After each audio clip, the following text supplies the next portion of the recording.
Morning, everybody. Welcome to the 16th edition of the virtual lounge session of Jamalpur Alumni Association on the fourth Sunday of September 2025. Before I introduce the topic for today and the speaker for today, I would like to take a moment to pay tribute to one of our members who has passed away. I refer to late Jagdeep Singh Chokar, 63 batch. Mr. Chokar was a regular member of our virtual lounge session, an active participant in almost all the sessions we've had so far, and we will surely miss him. He was a towering personality, well known and admired in the civil society, in the media, in political circles, and will be fondly remembered by all those who knew him. Rest in peace, Jagdeep Singh Chokar. I think we can start with the today's session. The topic for today is the future of energy. The speaker is Mr. Jacob Verghese, 65 batch. Mr. Jacob Verghese completed his apprenticeship in the year 1969, 70 and was allotted Southern Railway. And in the year 1978, he was picked up for appointment as Deputy Railway Advisor in the Indian Embassy at Paris. After completing his tenure at Paris, he was posted to the North Frontier Railway, where he worked in the construction organization as well as the diesel and the rolling stock departments. After that, he was posted in the board as a director and then executive director for a period of about 9 years. He submitted his voluntary resignation from the railways after his tenure in the board in the year 1995 and became a freelance consultant for UNDP, KfW, World Bank. And in the year 2001, he took up and he set up the STIAG Energy Services India, which is a wholly owned subsidiary of STIAG GmbH Germany, working in the energy sector and information technology sector as its MD. And it has operations in the Middle East, Africa, Turkey, India, and is fully involved and is today a company which is 1,800 strong. He has been involved in this energy field for the last 25 years. He is now the chairman of this same company. And he has very kindly agreed to give us a ringside view of the future of the energy sector. And with that, I hand over to you, Mr. Verghese. So thank you, Mr. Virdi, for your kind words, as well as thank you for this opportunity to give you some idea about what energy, how it plays out in India and how it plays out in the world. I'm not going to focus a lot on the oil business, but just to give context, I think geopolitics is increasingly being influenced by energy, and energy in all aspects of energy, including its trade, its production, its transportation, its use, its consumption, its efficient consumption, and the impact it has on the environment. So some decades ago, or should we say a couple of centuries ago, it was all very nice. Every country had its own source of energy, which was basically, I think they cut wood, or if they had coal, they had coal. If they had gobar, like we have in India, we had gobar. So that was something which I think was very close to nature, and it did the least amount of damage to the environment. So that, shall we say, was how energy came into our daily lives to start with. And for centuries before that, it was the same. But the discovery of the steam engine is something which changed and altered the energy scenario in a way that we now can see has an influence both on climate and on trade. But it did not have too much influence on geopolitics because most countries had coal, or it was such available in such abundance that I don't think it caused a turbulence in the political circles. The first impacts came when the internal combustion engine was, you know, discovered and, or shall we say, invented. And then the demand for oil became quite a critical issue for all countries. And it increasingly became so as the number of people who could afford cars and trucks and things like that went up. And internal combustion engine drove that industrial revolution also. And I think the first politics started with people trying to grab the available resources of petroleum.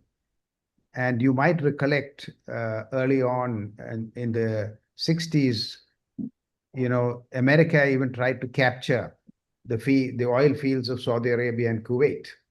So it's, what's happening now is repeating itself, has happened before. And but for a robust pushback by those countries who threatened to blow up their oil fields.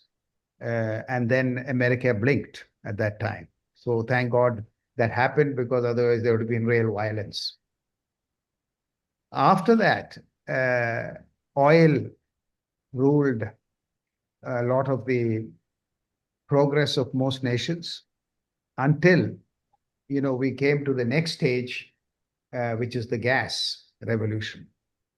And gas could be used locally, could be used here and there, but shipping by LNG tankers was the preferred mode until Merkel, the German chancellor, decided to build pipelines which connected the Russian gas with Europe. And I think that was a very, shall we say, forward-looking action on her part, because it bound the countries of Europe with Russia. There was a great amount of interdependence. And that kept the Russian bear, shall we say, quiet for quite some time until, we came to Ukraine. And, Ukraine's attempts to join the NATO, and Russia's feeling of insecurity that they would be surrounded by NATO countries led to this, of course, this attack on Ukraine. And with that, the sabotage of the pipelines which brought gas to Europe. And therefore, that fine balance was disturbed. And I think that, of course, finally led to, the actions which we see today, because now Ukraine has become a global, point of focus for all the countries, including the United States and Europe. And this is leading to, a request, not a request, I would say a lot of pressure tactics from the US on India, because India was buying most of its gas and oil, not gas so much, but oil from Russia. And so you can see how energy has impacted geopolitics, and it is increasingly so. And finally, we are scrambling around looking for sources of oil without, hurting the US. And that, of course, it doesn't seem to be working so far, because we have been slapped with a large tariff on most of the goods, which, of course, will impact India's GDP in the final reckoning. So, and ultimately, one other effect of all this is climate change. And leaving aside the geopolitical part of energy, the most other impactful thing is climate change, which we have all been aware of for quite some time. And I think the many of the actions of today are driven, particularly the need to get into green energy, are driven by this realization, which, by the way, one of our alumni, Mr. R.K. Pachori or Dr. Pachori, was responsible for bringing to the forefront by many of his research papers. And so the IPCC, which was, you know, the UN body which had the task to assess what would be the impact of energy and how much more global warming would be permitted, came up with this 2-degree maximum, increase in global warming. And I must say that Pachori contributed a lot to putting that up for global attention, for which the IPCC was given the Nobel Prize, which he received on their behalf. So I think we should be proud as as alumni body of that one of our ilk had brought this up and brought it up in a manner which was quantifiable, which was otherwise a lot of hot talk. It's another matter that we are not progressing as we should, because climate change is happening. It's all happening all around us. And I think the hills of the north, the Kerala, as you might recollect, got flooded under once. And so I think everywhere the impact of climate change is happening. And that brings us to the subject of solar and wind and things like that, which is the area where I have worked uh, for the last 25 years. And therefore, I I wouldn't say that I am an expert at this, but I would say that I had a ringside view of it in my current position over the last couple of decades. Yeah, Yeah, so this is, you can move to the next slide. Just to give some context to where we are in this country, because as you know, the consumption of energy is very much linked to the GDP growth. And you might look at the real GDP growth, which is taken from the IMF source, which where you can see that India is growing consistently for the last several years. Of course, COVID period, we suffered decline like everybody else did. But otherwise, we had a reasonable GDP growth. We had a very high GDP growth in the about 15 years ago, but then it started declining. But now it's back to a reasonable number, while there is still some controversy about whether the baseline got changed, but that's another matter.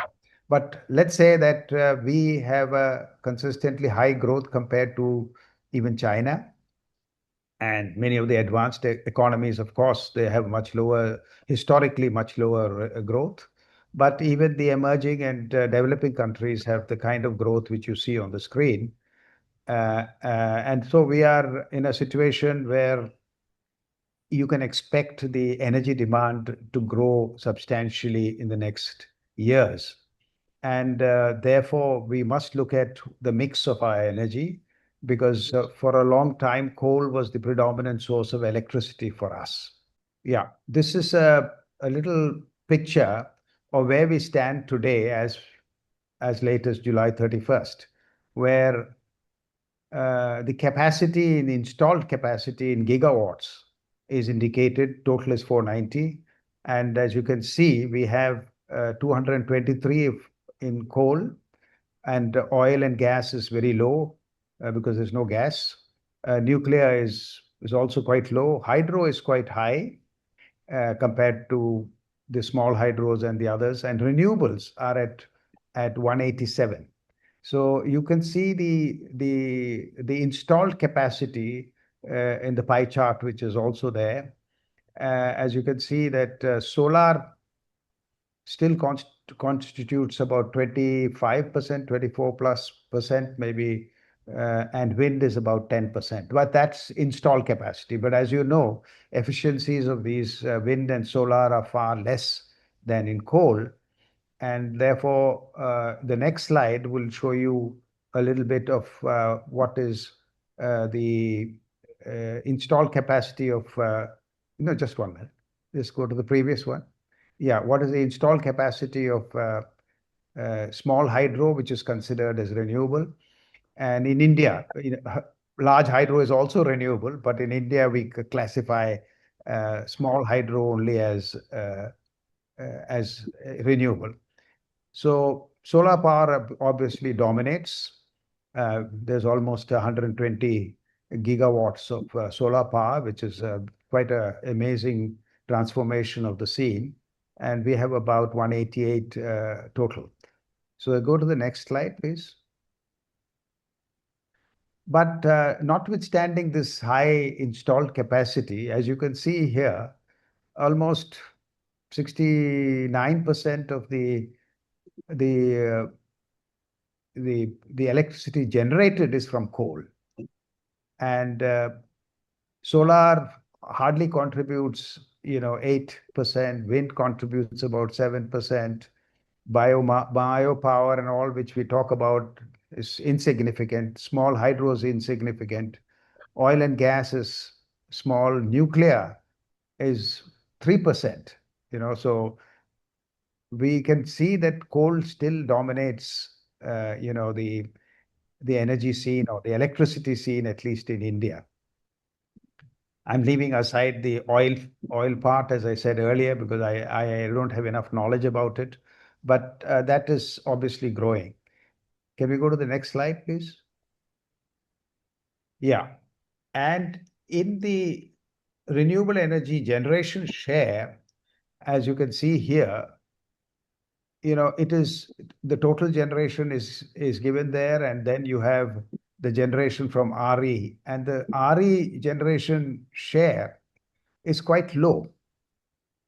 So I think it's something like 22% even now, even though the problem is that we have a large capacity. So I think the improvements in efficiency of solar panels will, of course, in the years to come, maybe increase the share. But even till 2030, our ambitions are not so high. Our ambitions are high, but our performance will not be so high. So now can we go to the next slide? So RE has grown significantly over the last several years. When we started talking about it in 2010, there was hardly anything. But now we are adding close to 20,000 megawatts every year. So it's quite a good performance, but whether it's enough is the question which we will have to look at.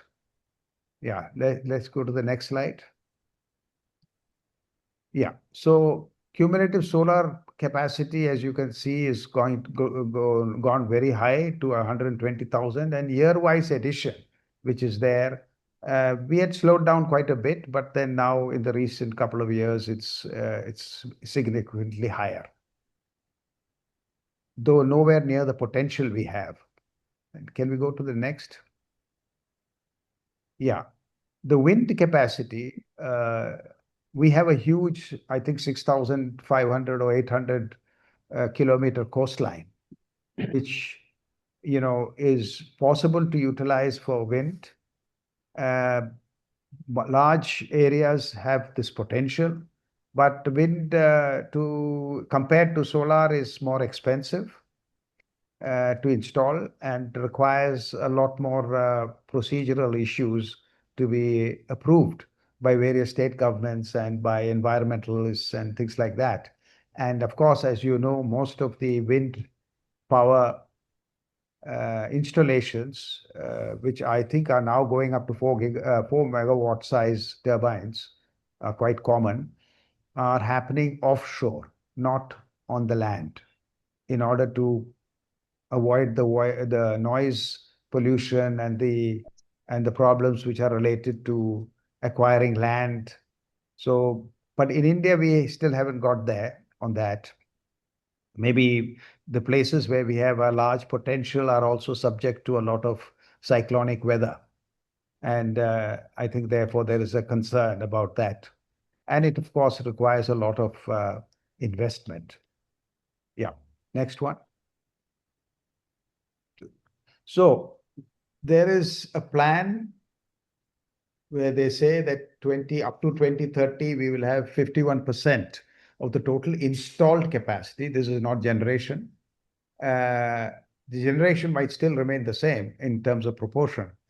But the ambition looks a little, I mean, I would say it seems to be a very ambitious plan because it requires us to put up 80 megawatts every year till 2030, which is not happening.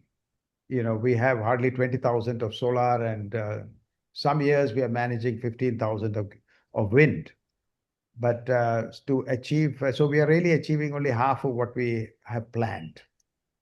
So, however, now everything is moving towards solar. There's a lot of schemes funded by the central government for rooftop solars, as you might have heard, and I'm sure that many of you already have solar rooftops, on your, solar on your rooftops, which of course is also driven by the fact that electric vehicles are also becoming quite commonplace, and you could charge your vehicles at home uh, without, a problem, and then it creates, an opportunity for expanding rapidly the solar capacity of India, which we are blessed with a lot of sunshine, and it doesn't necessarily have to be the desert. In fact, the desert creates problems for us. I have a suspicion that some of the unrest which you're seeing now in Ladakh may also be fueled by the fact that there are plans for large-scale solar plants. Large scale means thousands and thousands of megawatts of solar plants to come up in Ladakh. And so, though we don't hear of it in the newspapers, but all that is going to impact the ecological conditions of Ladakh. And I think that would be uh, maybe something which people are concerned about locally. So I think there is, as you can see, energy is going to impact our our lives in much more ways than we thought of. And with this climate change issue showing up its consequences in terms of unusual weather conditions, most of the, I think, states, and I think all of you are in different states maybe, but all of you have been subject to some of these vagaries of the weather, which are causing hardship and destruction. And that might increase if we don't look sharp. Of course, India is supposed to be the least polluting country per capita. So that's what we claim when we want to justify our increased attention to coal-fired plants to meet our energy demands. But it's at the moment, India has overtaken China, has become the world's largest polluter. So that's a thing which you all have to keep in mind, and that will definitely impact our climate, of course, global climate too. But I think we have to worry about our climate more immediately. So I think the situation in India is therefore going back to nature. So I told you about the various stages when we were depending on firewood and gobar for our energy needs. We have now come back to nature, and we are depending on solar and wind for fueling our energy demands. And you might be surprised to know that one of the big drivers of energy demand are data centers, which have not yet really come up. The first couple of them are under construction. But data centers to fuel the increasing demand of digital activity, which you're all aware of, is something which is going to fuel demand in such a way that, of course, in India, we have many other drivers of energy consumption with the increasing income. People are affording air conditioners, so the domestic consumption is very high. But the Gen Z, shall we say, demands are some things which we are like the data centers, which we talk about, and EV charging and all that is going to upset not only our calculations with regard to the future demand for energy, but also the transmission lines. Because all the time, the transmission lines have been built from the coal sources to the centers of industrial growth. And now this has changed because most of the the solar plants are coming up in the desert areas of Rajasthan, Gujarat, and a lot of it is coming up in Andhra Pradesh and Telangana. And so I think there's a huge concurrent investment required in transmission lines, which is also a drag on us to fully utilize the capacity which we are building up. This is to give you a global picture of where we will be, notwithstanding the fact that we in India are still very heavily dependent on coal, and it's not showing any decline because many new coal-fired plants are being constructed. I know because there's an incessant demand for operations and IT systems which we get. And so I thought we had peaked on that area, but uh, there are new power plants, supercritical plants being constructed all over India. It's unbelievable that in this time and age this is happening, even though solar has proved to be even cheaper than coal-fired plants. But somewhere there is something askew which I'm not able to understand. But if you no, just go to the previous slide. If you see this trend, coal globally will decline dramatically. Wind will go up, solar will go up. Solar will be the predominant and the largest source of electricity by 2033, which is still not something which we can comprehend. Nuclear, as you know, there are lots of reservations about it. Hydro also, it's very difficult to deal with it because of the fact that you have to find a lot of land and you have to displace people and things like that. So there'll be very few hydro plants coming up. Nuclear, the big chance is fusion technology. So you could have much smaller plants and safer plants, which a lot of countries are working on. I think the US, uh, Britain, and Germany are the leaders in this. I think we have also got one pilot plant which is supposed to get commissioned. But let's see what happens on that. But this in general is, uh,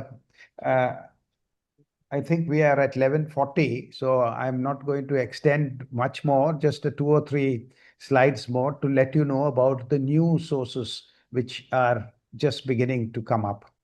So hydrogen is something which you must have been hearing about quite a bit.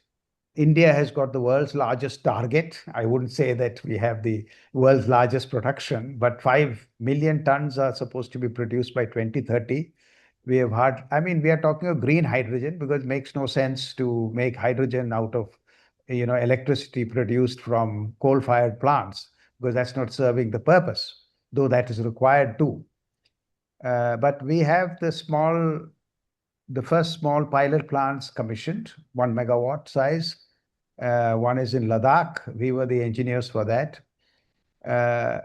Green steel is going to become a big deal, where a large amount of the fossil fuels which are used in the production of steel will be replaced by hydrogen.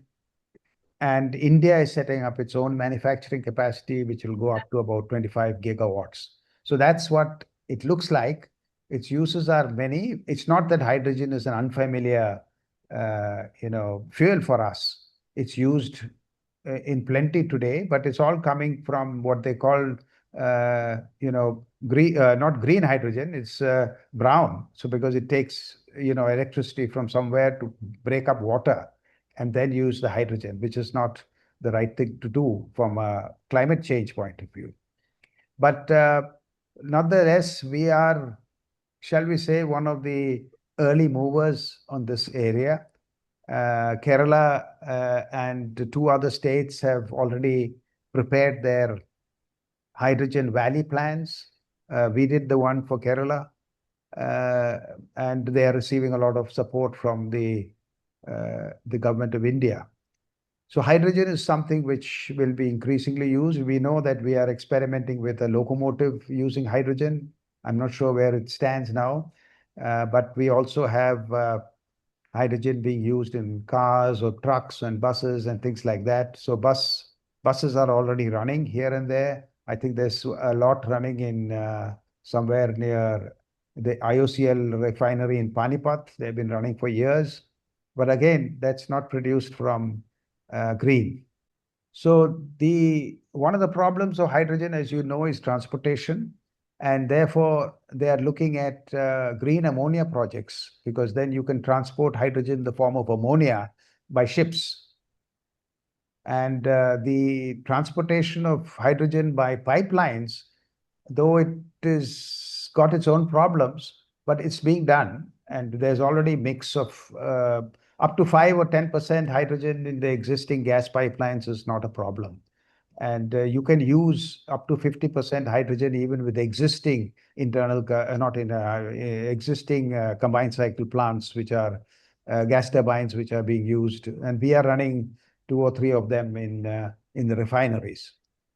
So anyway, this is give you an idea that the price of hydrogen is dipping quite a bit. It's come down to just $0.58 per kg. So as the production go up, just like solar panels, the prices will come down. So green hydrogen will happen. There are already a number of projects awarded. I don't know if I have a slide on that, but let's go to the next one. The biggest problem in solar and wind, of course, as you know, is the vagaries of nature.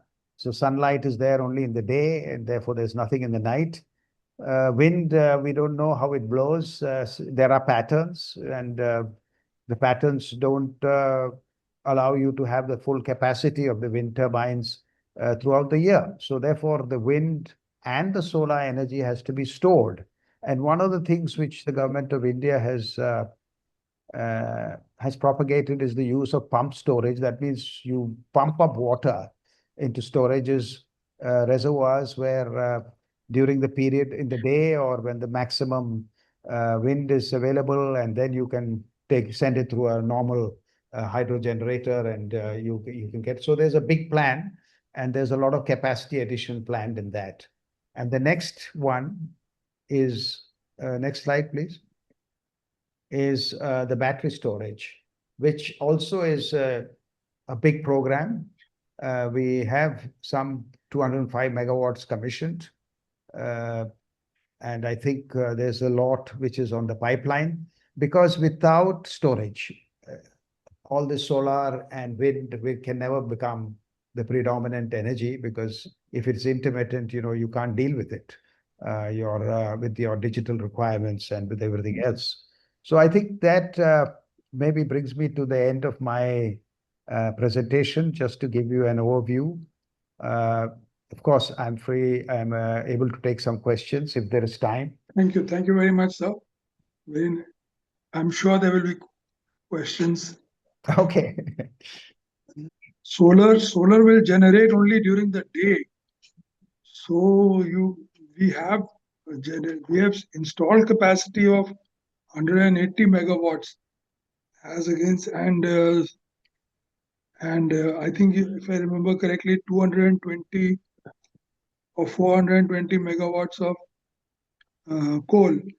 So with 180 megawatts, let's put it like this. It's simply a question of efficiency. Coal plants can go up to an efficiency of 45, even 46% in terms of conversion of the coal. And so generation will be that. But solar, it started with 12 and 13 and all that, but now it's gone up to 17, 18, 20, 21. There are developments which are coming, and they say that it can go up to 30% also with reflective solar. But at the end of the day, you have to put far more installed capacity for the same generation. So installed capacity is something which everybody talks about, but then finally, the efficiency of the conversion is lower, and the hours in which it is available are less. So you run a coal-fired plant, 24 hours. We run huge plants.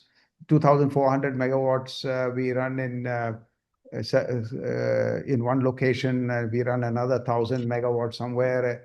In another location, a third one we run, but we also run some solar. But there is nothing, compared to what a coal-fired plant can produce. It works 24/7 into 365 also is possible. Of course, there are some little bits of shutdown for maintenance. Yeah. So that's it. So it takes 4 crores per megawatt Uh, for yeah, for installation install capacity for solar. and coal. Coal, I think it cannot now be less than 10. 10 crores per megawatt. Yeah, I So mean, including all the costs. I mean, just basic equipment, you probably can get up for about 6 or 7 crores, but then there's the construction and the land acquisition and all the other things, including the supply of fuel, coal. You have to make the arrangements for that. So per unit cost of energy for solar versus coal would be Actually, coal would it's be 3 rupees a unit. currently per unit is cheaper in solar.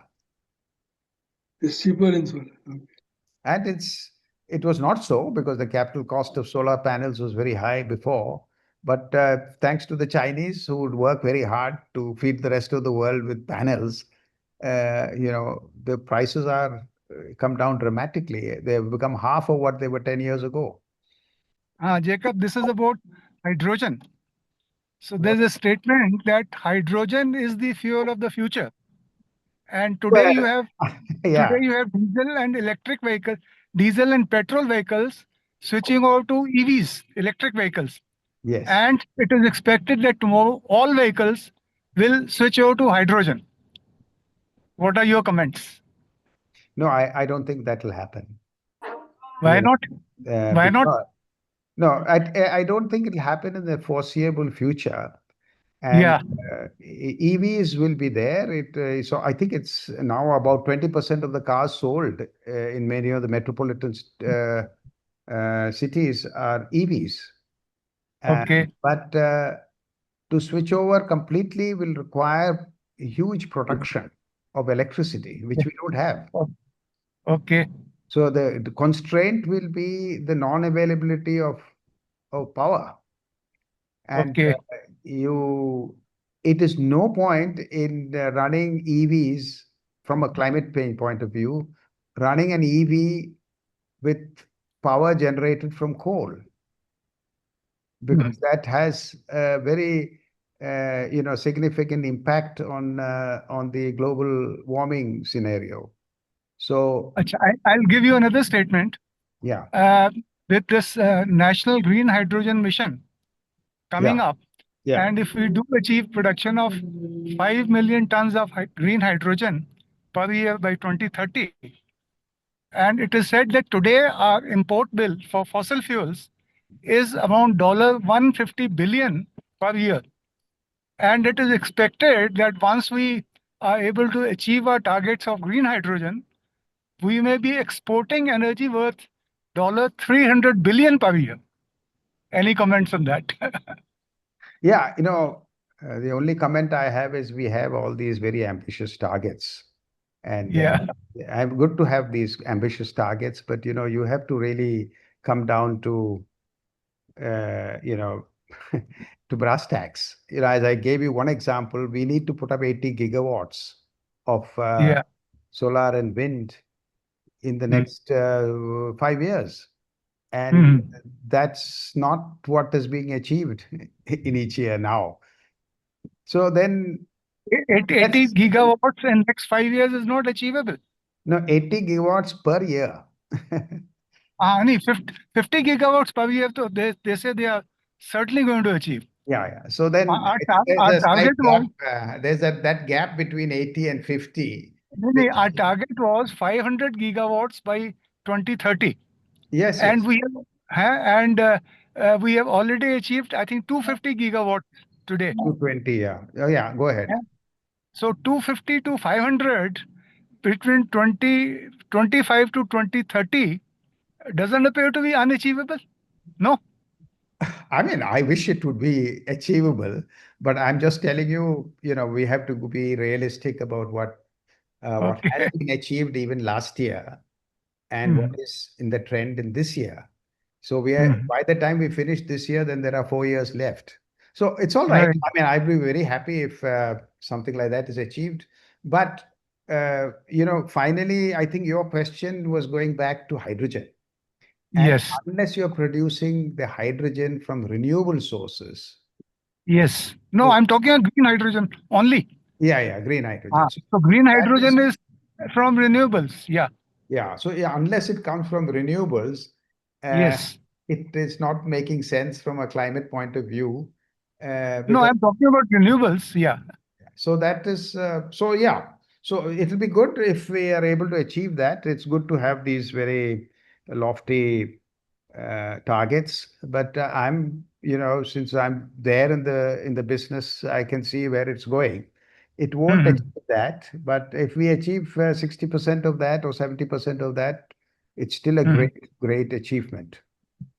And do you think we'll become exporters of energy in the next 5 to 6 years? Not in the 5 to 6 years, because if you want to export green hydrogen, you can only do it through green ammonia. Okay. And green ammonia, it has to be green, so Yes. you can Yes. get hydrogen from the air and the Yeah. hydrogen, but finally you need electricity. And Mhm. so that electricity has got competing demands, including Mhm. EVs, which you talked about. Mhm. So it's a balancing issue. What do you want? Hydrogen, but hydrogen will be the future, is what everybody is saying, because Mhm. ultimately, if we find cheaper ways of, Mhm. at the moment, it's electrolysis which we have. Mhm. Acha, And do you believe that India is the country which is making it is the fastest growing renewable energy country? no, no, Is no, that no, no, no? It is not. Hmm? it's not. The fastest growing renewable energy is China, China. still. China. Okay.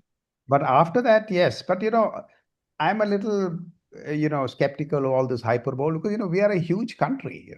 So comparing Yeah. ourselves with, say, some country in Europe and all that, it's not good. The only comparable country for us is USA and China and Russia. These are the comparable countries. Uh, Right. Right.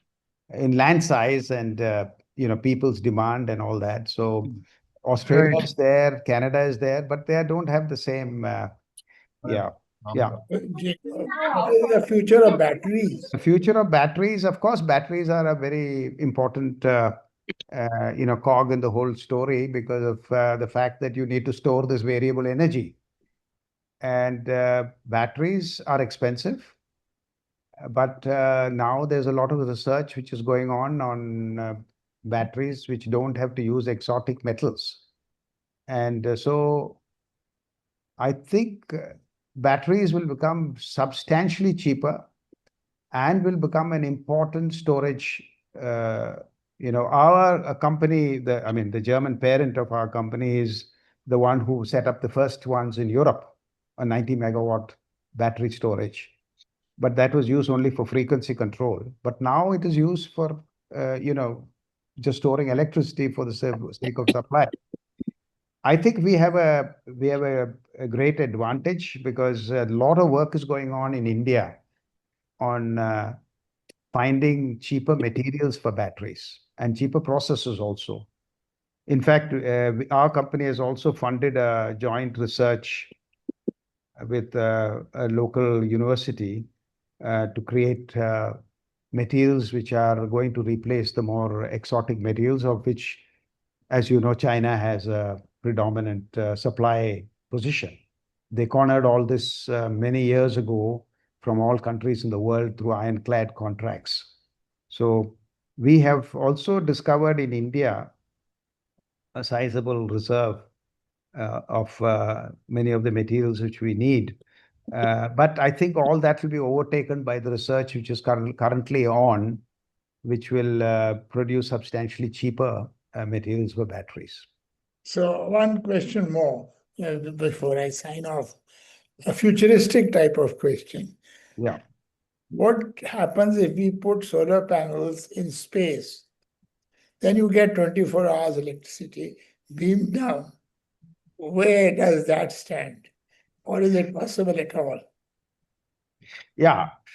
There's a lot of discussions about that, putting solar panels in space and beaming it here. And yeah, but let's put it into so much into the future that I do not see that something which is going to impact us significantly till 2050.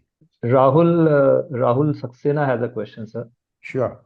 His question is, how much of the cost of solar PV power comes from the cost of the land?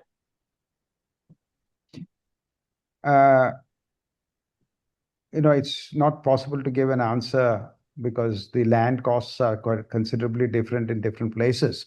But most of the solar power which is coming up is coming in the desert areas, where land is not expensive. It's also coming on rooftops, which have a notional value but have no significant value in terms of the calculation of returns. They definitely have notional value. So I don't think it's a significant cost, and which is why the cost of power from solar is cheaper than from coal, and of course, dramatically cheaper than gas or any other source which you can think of. Except hydro, which was built years ago, when the capital cost was low. Now, if you build a hydro, it'll be significantly higher. Yeah. Sir, first is about the nuclear power. I read almost 2 years back that nuclear fission is on the verge in US. Then it was denied. Then some claim came, no, it is not true. But I believe that if this fission technology comes, then all these other things will be of the thing of the past. But whatever investment you are making will go down the drain. No, that will take a while. It will take 4 or 5 years. I understand that already small nuclear power reactors are being talked about for going to Mars, going to Moon, and the space rockets.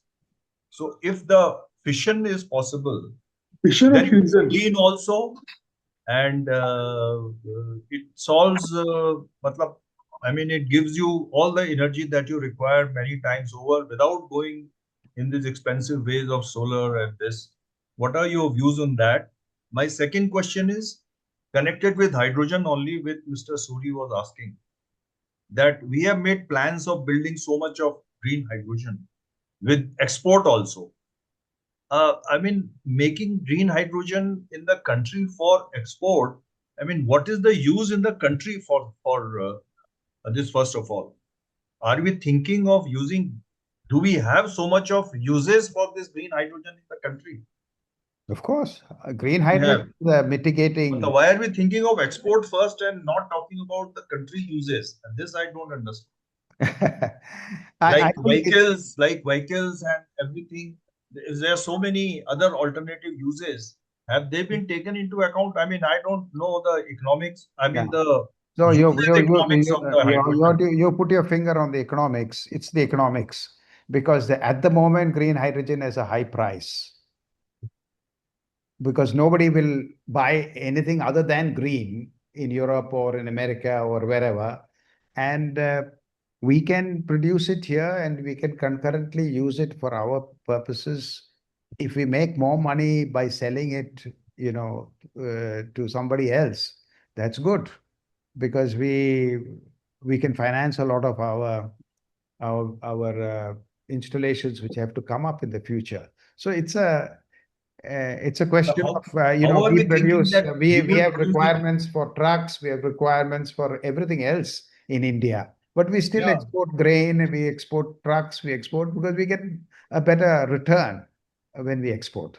No, what I'm saying is for that you have to produce it cheaper, taking into account the transportation cost, because hydrogen transportation is not an easy task, and taking everything into account, selling to a country outside who wants, I doubt if these things have been worked out to a very They have been worked detail out. and they've been worked on, but we will not be a significant player. Players in Oman and all these people have already signed contracts with Europe, particularly Germany, for the export of ammonia. So I would say that these are all economic issues, not these are not technical issues at all. And each one of them cases will be justified on economics, on the rate of return. So all this is possible.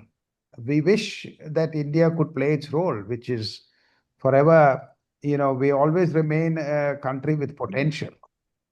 But I think we are at a tipping point now, because we now realize that the world is selfish. When you see all the tariffs and the way people are behaving, I think we are also beginning to understand that we need to be independent and independently grow a lot, and then you can deal with the rest of the world. You refer to some pilot projects done in Ladakh and maybe in Question. Kerala also. What are those projects? Yeah, that was to utilize solar, which is abundant source of energy in Ladakh, and use solar panels and then produce electricity, which goes into electrolyzers, which produce hydrogen. Oh, And then the hydrogen is used to power vehicles. all right. Okay. So, But and there's what are another- those vehicles? I mean, maybe some transport Yeah, buses. local for travel, for and Okay. trucks or cars or anything you can use for that. But it was a pilot project, which was, I And- think NTPC was the And it is prime mover. it is going on well. I mean, It has just been commissioned. Is it safe? okay, so Is it absolutely safe? Yeah, it's absolutely safe. and about As Kerala, safe, sir? it's as safe as diesel or. And what is the pilot project in Kerala, sir? You said No, that was a some- hydrogen valley, which is the concept which the government of India is pushing, where local consumption and local production, because this can be locally produced. It's not something which you need to transport all over the place. If you have solar energy or wind energy or any green energy, hydro, which is Kerala has got plenty, you can use that to produce hydrogen, which can then be used for transportation or for any other use, which industrial use also. So this concept of valleys was to prevent to avoid transporting hydrogen through long distances. So how is it produced? Electrolyzers again? Yeah, electrolyte. At the moment, we have only electrolyzers. And who's did you import the electrolyzers from China? No, the electrolyzers come mostly from Europe. All the companies, including US, are setting up facilities, as I mentioned in one of the slides here. Some 25 gigawatt worth of electrolyzer capacity is coming up here. So that's a huge capacity, and I'm sure they can expand it. Right. And what kind of capacities have you set up in Ladakh and That's small, Kerala? just a pilot plant, just to prove the whole thing. All right, sir. 1 megawatt. Is Not we and didn't set it up. We are only the engineers for that. NTPC set it up.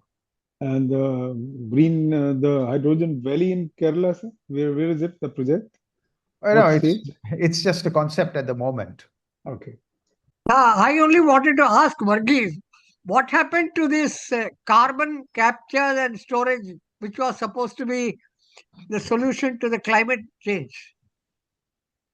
Yeah, it's expensive because it's economics again, to have carbon capture. It's going on. Some people are capturing carbon, and we also have some pilot projects where the carbon dioxide is converted to methanol.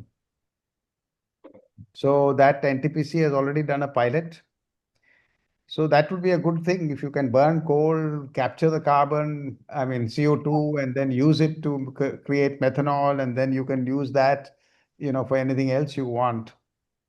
But unfortunately, these are all long gestation projects. Because, if you want to convert the CO2, you need a lot of catalysts to convert. 25 years ago, Germany was supposed to be this was supposed to be one of their magic wands. I know. Lots of magic wands are, bandied around, but, at the end of the day, technology of other sorts overtake, and therefore, then becomes irrelevant. In Germany, they have been running a hydrogen train for the last 6 years. And 10 other countries are trying to develop hydrogen trains, which include USA, UK, Canada, China, Japan, and India. Can you guess which country is trying to develop the most powerful and the longest hydrogen train? I've heard that it's India, but, No. What is your guess? I thought Which it was country is India. trying to develop the most powerful? Eh? I thought it was Pardon? India. I thought India Yes, was. you are right. It is India. Yeah. It is India, and the first hydrogen train in India has already been produced. This was about 2 weeks ago, and I'm aware. it under extensive trials for the next 3 to 4 months, and then we will run it as a pilot project from Sonipat to Jind. It is a 90-kilometer section.